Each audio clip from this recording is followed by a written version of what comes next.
Je suis DRH de la société Moët Hennessy Champagne Service, qui est une société intégrante de la branche vins et spiritueux de LVMH. Alors, vous avez une particularité chez Moët Hennessy, c'est que vous avez intégré une structure ESAT. Est-ce que vous pouvez nous en parler? Alors, nous avons une entreprise adaptée au sein de MHCS, dont le nom est Moët Hennessy Entreprise Adaptée, MHEA. MHEA est une filiale de la société et qui a comme vocation d'accueillir des salariés en situation de handicap.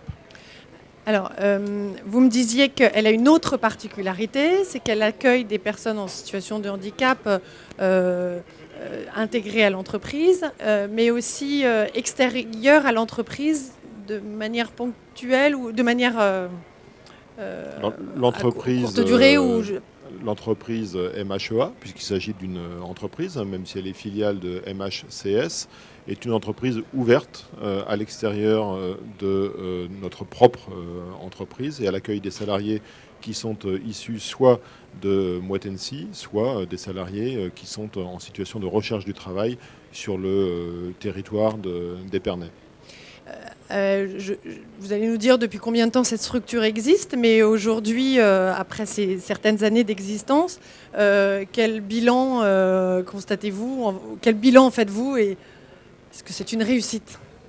MHEA, c'est une réussite. Nous allons fêter les 5 ans de MHEA dans les mois qui viennent. C'était une réussite puisqu'il y a maintenant une quinzaine de salariés de manière à peu près permanente au sein de MHEA. Et puis c'est une réussite aussi parce que l'équilibre économique de cette structure est maintenant assuré. Et c'est un point qui me paraît extrêmement important pour les salariés, la quinzaine de salariés qui sont au sein de MHEA, que d'être fiers de réussir une performance économique dans un monde économique qui est assez concurrentiel. Les produits que nous fabriquons, si je peux le dire comme ça, au sein de MHEA, c'est ce qu'on appelle du co-packing, c'est-à-dire de la mise dans des packaging spécifiques de nos produits issus de nos maisons Moët & Chandon ou Ruinart. D'accord. Est-ce une satisfaction aussi au niveau interne du fait que l'entreprise, savoir que pour les autres collaborateurs, que l'entreprise s'engage au niveau social? Alors MHEA n'aurait pas été réussi sans les partenaires sociaux.